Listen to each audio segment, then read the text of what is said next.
Happy, healthy, beautiful day to you guys. Welcome. It is Tuesday. Where are we at? Tuesday, the 11th of April. And on today's call, we're going to be talking about kicking the butt of seasonal allergies by using medicinal mushrooms. This is the time of the year. The sun comes out, the flowers are blooming, the bees are buzzing.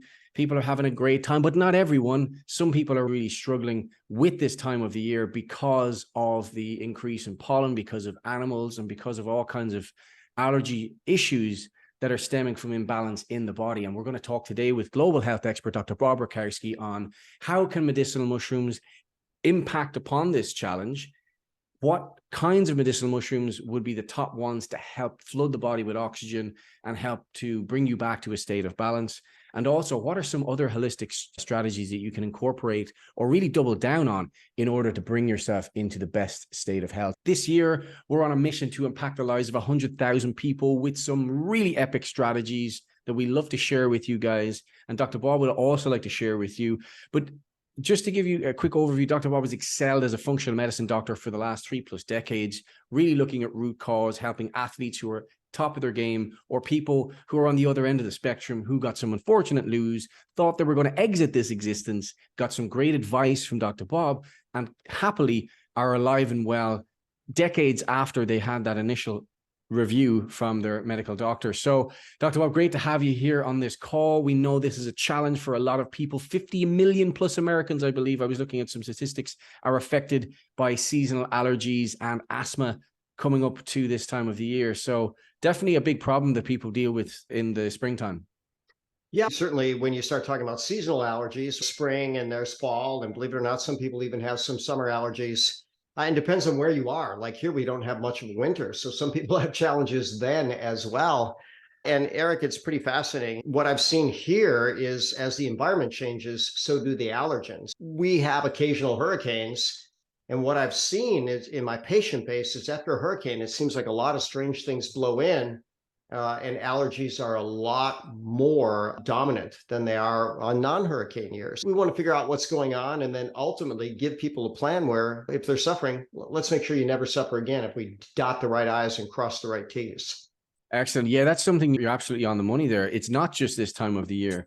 People are struggling all year round, and the immune system has to adapt. It has to alter to different temperatures, different stimulus, stressors of all different kinds as well. So yeah, it's not just this time of the year. You're absolutely bang on the money because when we're growing up, particularly in Ireland, it's a very wet climate. They call it a cool, temperate, oceanic climate with a lot of moisture. But during the spring months, it seems to be very problematic for anyone who's struggling with hay fever or asthma or any breathing related issue. It seems to really be much, much worse this time of the year. But obviously, it depends on where you grew up and obviously the different factors around you. But what are the common cause then, Dr. Bob, of these kinds of allergies? What's going on either in the body or the environment that could be triggering these? Let's talk about the body because we can do something about that. The environment, a little harder unless, of course, you move. But by the way, that could be an option as well. And I have a story about that also. But when we start talking about allergy, it's generally accepted that this is a really overzealous immune response to something that maybe it doesn't even need to respond to at all. For instance, if there's a pollen or a dander, is that going to be detrimental to your body if you're exposed to it? And the answer is no. But somehow the immune system of the allergy sufferer sees this as a really big issue, and it goes on an all-out attack, and it releases different granules that release histamine. And then too much of that, there's a lot of things that go on, whether we're talking about the runny nose, the watery eyes, possibly itchy skin, possibly breakouts, different things going on there.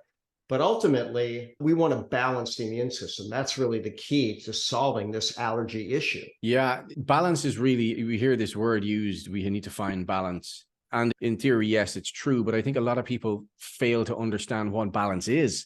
When it comes, either it's immune system or if it's lifestyle choices, whatever that may be, it can be difficult. It can be difficult for people to narrow down. Like you said, when it came to digestion, if people are having issues with digestion, or not having issues, they shouldn't really notice the digestion. But if people are having challenges with respiratory function or immune function, it's just the change of the weather, it's just the change of environment, or there's a lot more going on in their lifestyle and they need to pivot and they don't have the ability to pivot and take that gear shift because they've been running on immunity fumes, so to speak. What kind of level of severity can these allergies go to, Dr. Bob? And especially if they're untreated, is this something that rolls over if it's not addressed at root cause? It can kill. I mean, there's this whole market for these things called EpiPens, and some people can have such a serious allergic reaction that they can go into shock and die. And sadly, there's more and more of this going on in our world than ever was before. But let's keep it simple. We have an immune system that's designed to basically defend the body, go after and release appropriate action against something that it perceives as a threat. But not only are there parts of the immune system that ramp up the attack, there's also parts that calm it down. And what we can see is that the part that's supposed to calm down the response isn't working like we want it to. And that's where these symptoms get out of control. And I often tell people that balance is an overused term, but yet it's very accurate. So if we go with the immune system, too much attack is either allergy or autoimmunity. Allergy if it happens to something outside the body, autoimmunity if it's something happens within. But the other way of going out of balance is there's not enough attack. And so if there's not enough attack on things that come in from the outside, we get an infection. If there's not enough attack on things that happen in the inside, then we can get cancer.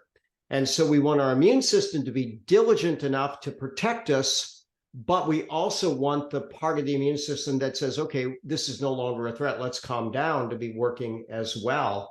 And allergy sufferers, they just have the out of balance where their immune system doesn't calm down and they continue to attack. I shouldn't say doesn't calm down. That would be anaphylaxis. So picture any response to a super high degree could kill us. And I do mean that, literally any response or not enough of it could also be the other end of it. So where do we find that fine balance? We do it by having a healthy body, brain, mind, immune system, lifestyle, environment, and all those factors come into play. So when we start talking about this, one of the things I enjoy about our weekly conversations is it gets me on a little seeking and finding session. So I started looking, okay, what's the new functional medicine approach to allergy? And it's really not new. It's been around for a long time, but it's so fun listening to these doctors that converted from conventional medicine, or as Mark Hyman calls it, name it, blame it, and tame it, to actually seeking cause and effect. And previously what they do is someone came in with an allergy, okay, they give them things to buffer the response, antihistamines and things like that. But now they've come to realize we want a full-blown immune protocol, which, by the way, usually starts with the gut, because that's where about 80% of the immune system is. So ultimately, seal and heal the gut, buffer the stress in the body, create the right chemistry, and a lot of this stuff can go away. Nice. I was just giving a shout out there to one of our guests on Zoom here, Charlene. Big fan of Charlene, but I remember hearing her story of what she overcame when it came to allergies, or what she was struggling with before she overcame it. And it just seemed like it was occupying her whole day. And I've seen kids as well, just really just bunged up and not really able to breathe. And going outside is such a chore. And it's such a sad thing to see that people's lives are just limited by what they can do during the day. But when you mentioned about other options, the traditional medical options, what are they? And are they an effective strategy to help with allergies, or are they more like that band-aid approach to just minimize it as best as possible? They're both. And so now people that specialize in allergy, they'll do tests that aren't necessarily the best tests. They could be like a scratch test, which is not a way that you'd be exposed to something to see what kind of response you have. But often they have shots where they can actually begin to desensitize. That's almost like a homeopathic dose. And if you expose someone to a little bit in a way where they're not going to over respond to it, and it is quantity dependent. So that's why when pollen count is way up, that's when people are going to have more responses. But could there be a count that could be so low that the body's aware of it, but not over responsive to it? And that's the whole idea behind allergy desensitization. But Eric, all the videos that I watched this week, and there were numerous, literally every single converted medical practitioner that was trying to suppress allergy symptoms said, there's got to be a better way. And across the board, they said, you know what, as we improve the patient's gut and their digestion, universally, patients improve. Now, was it full resolution? Not necessarily, but improvement means they're on the right path. Could we do more? Yeah, we absolutely could. Excellent. And thank you for clarifying that as well, because there are, I think, certain aspects to the approach that people just don't see initially. And I think if you can step back and see a clearer vision as to where you should go or could go, or advise a family member where they could go, rather than going around in circles every year looking surprised and depressed, it's always worth sharing with someone, because you don't know what you don't know.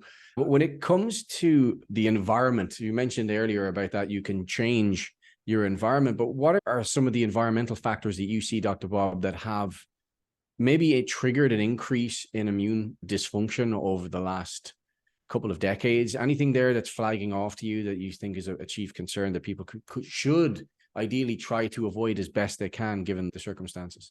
Well, it's both the toxins and, to a very high degree, genetically modified foods. So there's a TED Talk by a food expert by the name of Robin O'Brien. And she used to do consulting for the food injury. And she tells the story for food injury, food industry, right? That was a Freudian slip there, because sadly, food is injuring too many people. But she just was feeding her children breakfast, a fairly standard, typical American breakfast for kids. And her child had such a severe reaction, she had to rush the child to the emergency room for emergency medical care for things like epinephrine pen and things like that. And then she asked the doctor, what's going on? And the doctor said, your child just had a severe allergic reaction to something, probably his breakfast. She gave him dairy and gluten and whatever else. And she was confused. She said, wait a minute, how can someone be allergic to food? And the doctor said, oh my gosh, we're seeing this in ever increasing numbers. And then she started doing a search, and just over the final decade, there was over 500% increased risk of parents bringing their children in severe medical emergency state from a food reaction. And she asked a critical question: how can this be? How can someone be allergic to food?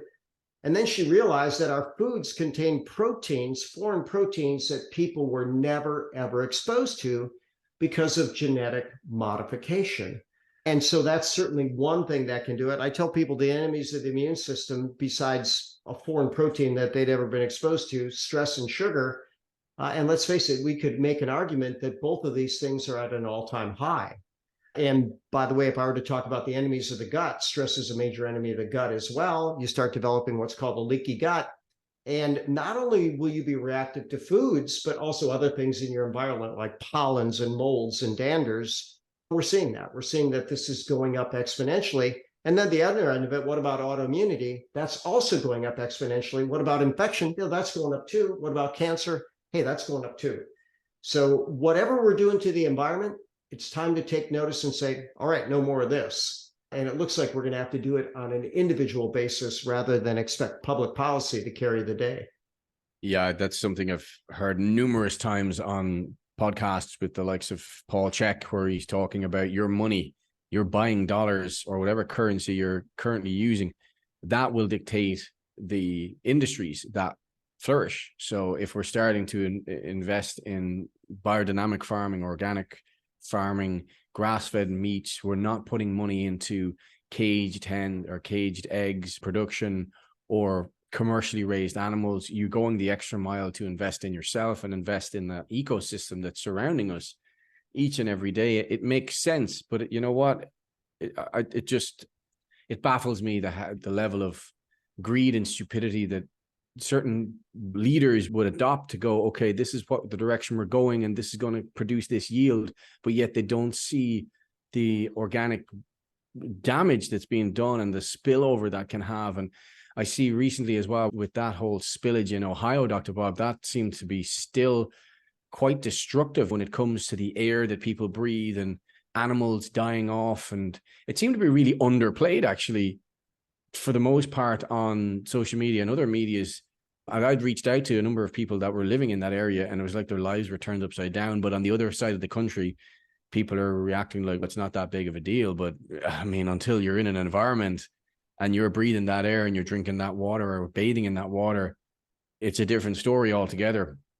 Eric, not to get too far off on a tangent, interesting enough, I was listening to a podcast and they were talking about how those people that are making health policy have been so wrong on so many issues. And they said, you know what, if you get an expert and they're wrong on one thing, that surprises you. If they're wrong on two things, you're even more surprised. How about 3, 4, 5? How about wrong on everything? And you come to realize, and by the way, it's almost that, right? Almost wrong on everything. You say, okay, they can't be that stupid. It must be deliberate, because when you show all the data, and that's really quite concerning, but enough people are asking enough questions right now. And I think some of the questions might be, where are you getting your news from? Because it would be big news that there was environmental contaminants that were killing livestock, disrupting the entire environment. But yet what we are going to call mainstream media, I used to be able to rely on that. Now it's almost like you want to look, okay, whatever they're reporting, it's probably false, and I need to look elsewhere for whatever's being shared. But that's part of this great awakening. And I agree that it's happening. People are waking up. They're literally beginning to question everything. And that's probably going to be the ultimate fallout of this. The people that do survive are going to look at things very differently after this. Yeah.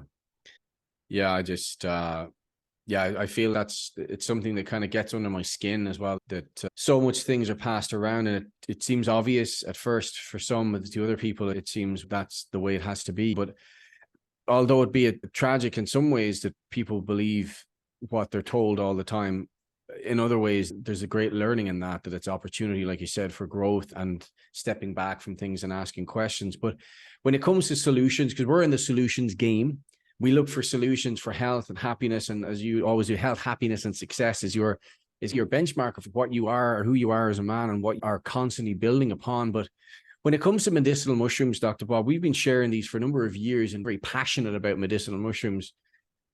How do they actually impact upon our immune system, which in turn would help people to deal with these seasonal allergies that are causing so much grief? So many different ways. So first and foremost, what I like to tell people is that our immune system almost functions like it's on a balance beam. If we were to get technical, we'd say there's something called Th1, Th2. And when it gets out of balance, you could have allergy, you could have autoimmunity, you could have other issues going on there. And as I read the literature, and by the way, now I'm finding even more, but there's at least 7 different universal immune modulators that'll create that level of balance. And they even now know the mechanism by which reishi does this. And they might ask, how could one plant drive the immune system in one direction under a given set of circumstances and another under a different set of circumstances? And what they came to realize is some components of the plant are fat soluble, and those components drive one aspect of the immune system. Other components are water soluble. That drives other aspects of the immune system. And you might ask, how does the body know what to do? And I'm going to go to Chinese medicine for that, because very simply, there's something called the law of deficiency. And this is a law that's been stated over 2,000 years ago. And thank God we have this law, because it says the body will take whatever you give it and use it to its best advantage. And I had mentors way back when that would say that's how little kids can eat junk food and still grow to some degree healthy tissue, nowhere near as healthy as they put good things in, but the body is good at taking what it needs and using it to its best advantage.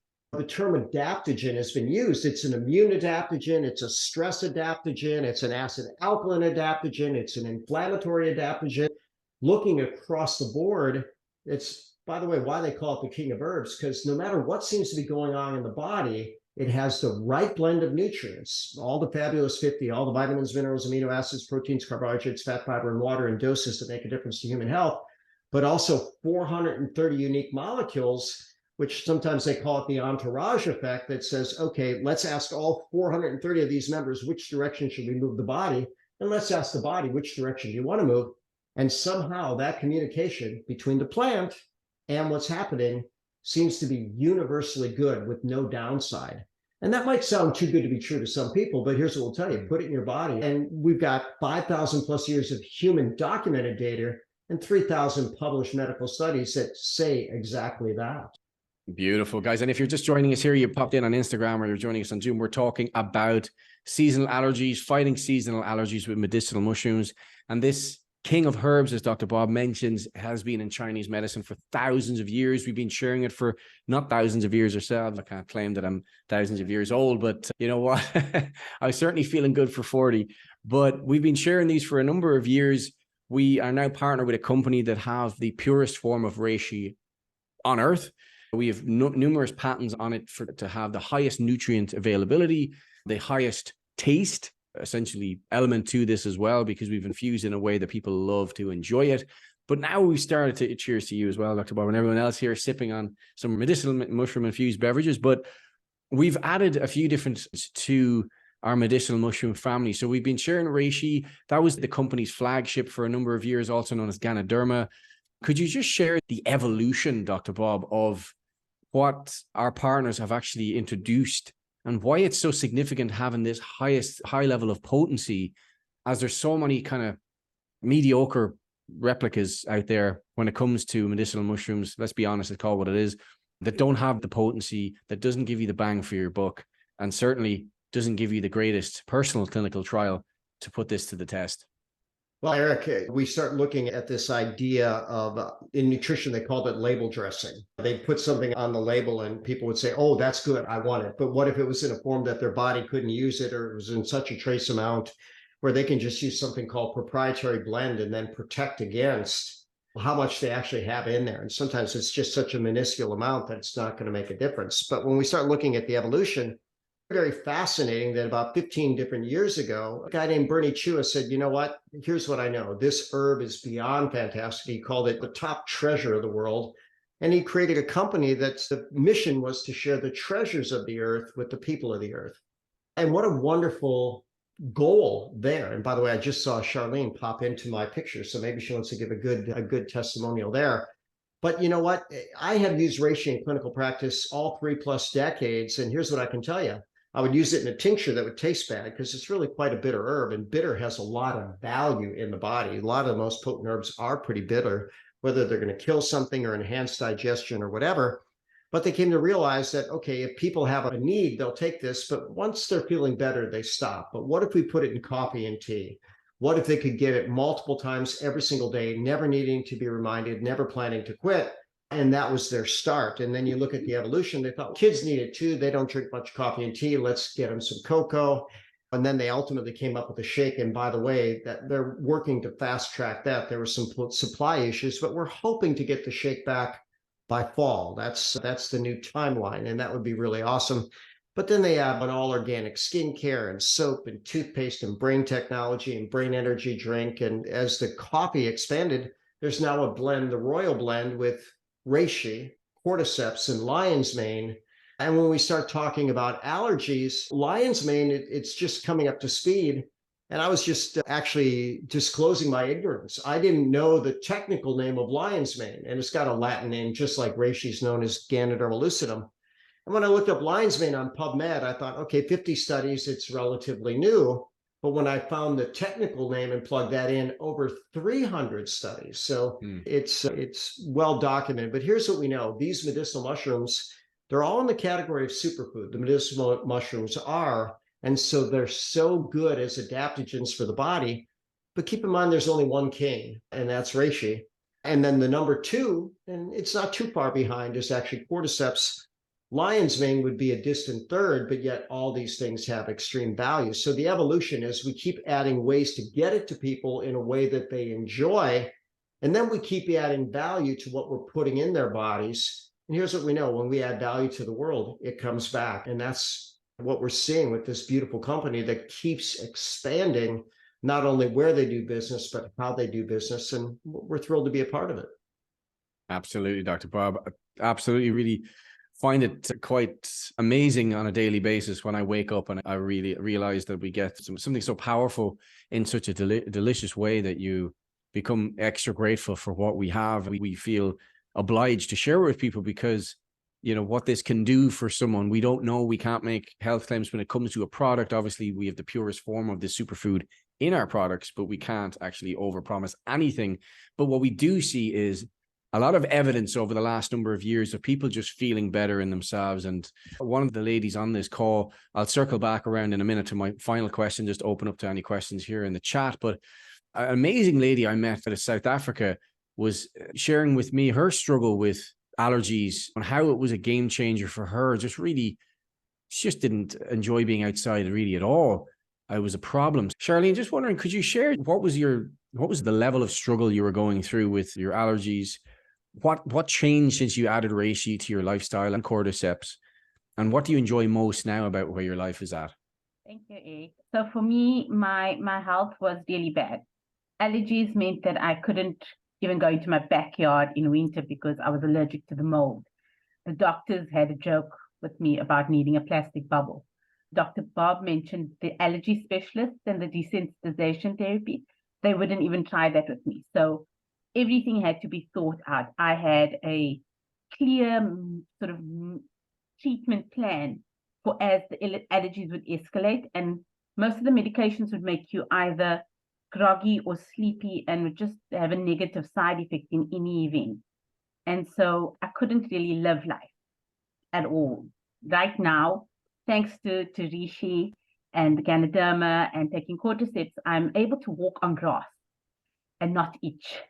So something as simple as going for a picnic, I can actually do now. I can have flowers in my garden without worrying and be involved in the actual gardening of my own yard. And I don't have to think. I don't have to have tissues with me 24/7, which is what I used to have to do. I used to have a bag with tissues, and I was the girl with the runny nose. It was like a tap. And you can't do anything like that. You are not attractive, and it's just frustrating. So now, thanks to having found our coffee, I am able to live life. I'm able to have flowers in my house again. We have St. Joseph lilies in the house, which has got a super high pollen count, but my nose isn't going crazy. I'm able to just I don't have to think about having to do something. I can just go about life, which is something that I never had before. So I'm very grateful for this. And my breathing's easier. My asthma doesn't hassle. I don't have symptoms. It's change of season in South Africa. And usually during this time of year, I would literally cough at 10 o'clock in the evening. And by 8 o'clock, I would have pneumonia the next morning and need to be admitted into hospital. I don't have any of those kind of issues since I've been using Reishi. So yeah, it's amazing. Charlene, what an absolutely phenomenal testimonial. And what I love most is you're not alone in that testimonial. Lee had typed in and he said, hey, look, he used to have to take over the counter allergy medicines. I look at my own house. Kelly and Jacob would have pretty significant seasonal allergies, and Jacob was profoundly, well, I think they both were, even though Kelly was never exposed to a cat or tried not to be. They were very allergic to cats. And now you can put a cat in Jacob's face and not the issue at all. So whether it's pollen, whether it's dander, whether it's mold, whatever that type of allergy has been going on, we can get a whole lot better. And I guess it's Michael, who's the magician. He says he used to have terrible allergies, always blowing his nose. He sounded like a trumpet, and he hated the summer months. He says he's been taking over-the-counter medicine for years. My magician friend, how long have you been doing Reishi? Are they better now? Yeah, if not, it might take a little more time. But hey, Bob, yeah, everything's much better. Like I've even gone vegan, so I'm not even drinking milk and stuff, and it's all much better up here. Yeah, so when we start looking at some of the foods, now this is an interesting thing too. Are you in the US, Michael? I'm in Ireland. Okay, so milk here, oh my gosh, it's just loaded with herbicides, insecticides, fungicides, antibiotics, and cows that are fed a completely unnatural diet. And what used to be a really good food is now a scourge on humanity from a commercial production factors, and even injecting them with hormones that have been linked to cancer and so many different challenges. I think the world is going to look at, okay, what are we doing to our food? How are we treating the earth? How are we treating the plants? How are we treating the animals? And all that goes up the food chain because we're at the top of the food chain. Just the last two questions I want to put to you, Dr. Bob, is first of all, is oxygen. We've learned that driving oxygen is so important for our health, but particularly when it comes to anyone who's struggling with allergy response. Can you just touch on why Reishi and particularly cordyceps as well are so powerful for driving oxygen in the system? Well, let's look at it from a couple different angles. So if we look at the lungs themselves, they say that asthma is a silent inflammatory condition of the airways. And so if we can modulate the inflammatory process, Reishi, Cordyceps, Lions Mane all do that, then you can start improving how the airways actually work. We've got plenty of people that had severe asthma, and we don't like to mention conditions or make a claim based on product, but they suddenly start consuming our products and next thing asthma seems to be gone. So how beautiful is that? But now that's oxygenating from the lungs. But when it comes to the tissue, we need something called nitric oxide to dilate blood vessels. And so ultimately, if the body's inflamed, that is the number one way that we deplete nitric oxide. And so Ganoderma reishi being a nitrate donor, that can be easily converted to nitric oxide by the body. but also by being anti-inflammatory by more than a dozen mechanisms, it spares nitric oxide and allows it to be used for what it's supposed to, and that's to dilate the airways. Lots of different ways that we can oxygenate. Even changing the pH of the body has an impact there. So we want to control inflammation, we want to optimize airway function, and we want to optimize pH. And instead of just going after it one way, these medicinal mushrooms do all three and even more.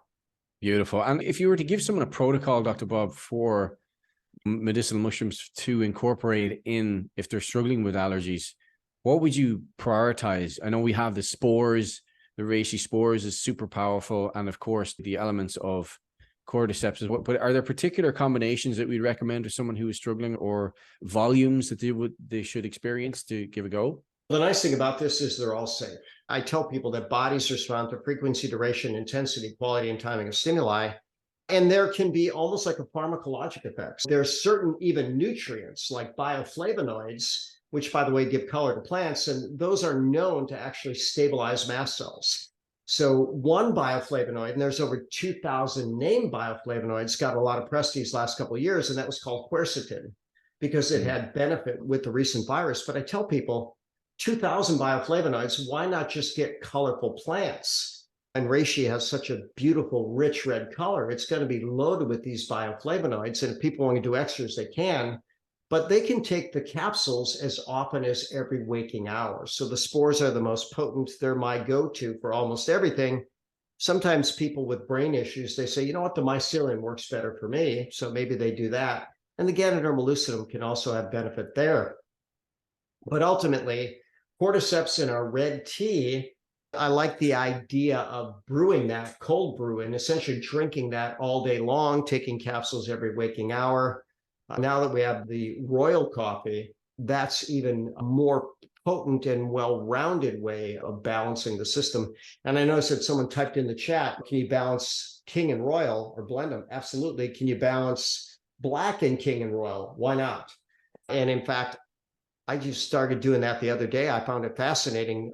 We were at an event in Houston, and Emily Morrow said, you know what, I really love blending king and the royal. I thought, let me try that. And you know what, it's absolutely delicious. So why not get that extra goodness and that extra medicinal health benefit? Yeah, I call that the reishi royalty experience, Dr. Bob. That's actually the subject of our video we're going to be posting tomorrow, ironically enough. But yeah, it is a nice combination with the king and the royal for sure. Just a comment here as well, just in the chat from Lee saying he's from the US, Delaware, USA. He's been drinking reishi products since 2012. It helps me with seasonal allergies and also helps me keep my weight down. Before I used to take over-the-counter meds for seasonal allergies, which is great to see that progress, Lee.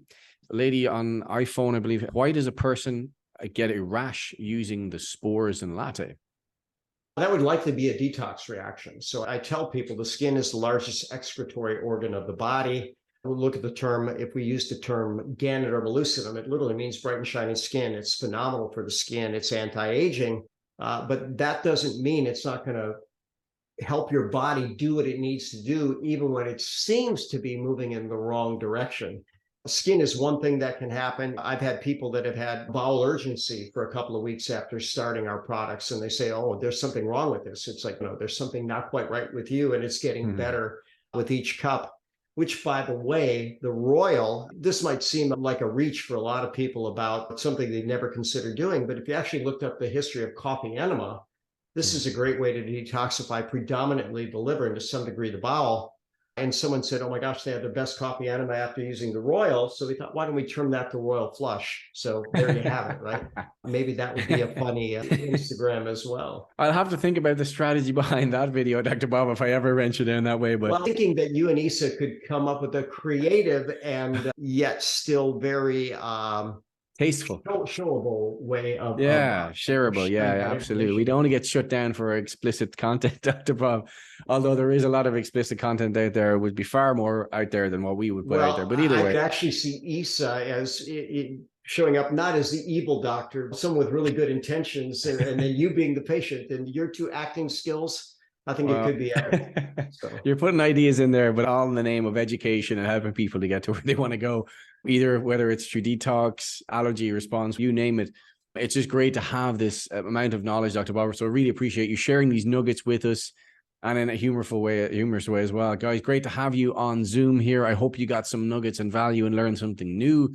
And for, of course, joining us on Instagram as well. Anything that triggered a thought with you or a question, DM Dr. Bob here through his Instagram, or DM myself through Reishi Warriors. If you came through our channel, we're more than happy to fill in the blanks and get you on your medicinal mushroom experience, the best, of course, the best experience possible. Come to us. We know a guy, as someone once said. But Dr. Bob, I'm going to pass it over to you to wrap up the call. Next week, we will, of course, just before I pass over, Dr. Bob, we are touching on superior digestion, superior health with medicinal mushrooms. We're doing a look at the gut and everything around that connection. And then, of course, this Saturday, we will be discussing all things entrepreneurship around how you can share these beautiful Reishi infused beverages and add this to your side hustle to create a plan B, or in Dr. Bob's terminology, a plan brilliant, as it is an absolute game changer for that lifestyle change as well. Dr. Bob, over to you to wrap up the call. Thank you once again. Thank you guys for joining us. Looking forward to seeing you on the next call. All right, I'm going to wrap it up with 4 questions that I learned from Jim Rohn, who got them from James Allen As a Man Thinketh. So the first question, why'd you take the time to join us today? Yeah, I actually think I know the answer to that. You want more, you want better, you want a better life. Either you have challenges with allergies or you know somebody, because let's face it, there's more and more people struggling than ever before. Second question is answer first. Why not look at something that's proven to be helpful and in no way harmful? Wouldn't that be a better strategy to go at it? And if you look up functional medicine approach to allergy, you'll probably see what I saw. Medical doctors saying, we had it all wrong. Suppressing the symptoms is not the game. Actually balancing and optimizing the body is the way to go.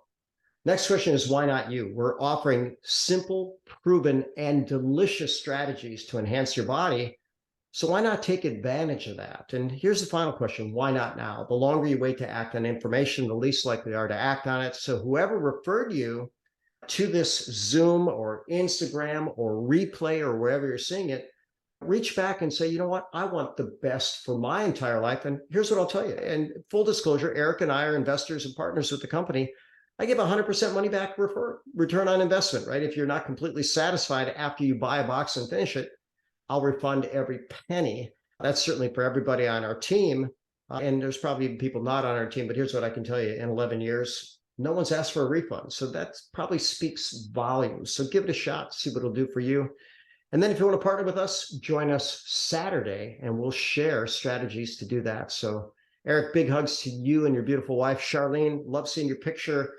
You're in my screen right there. You're looking good, and I'm glad you're improving with each day. And better yet, inspiring the world. You certainly inspire me every time. So from here, good night and God bless for that part of the world.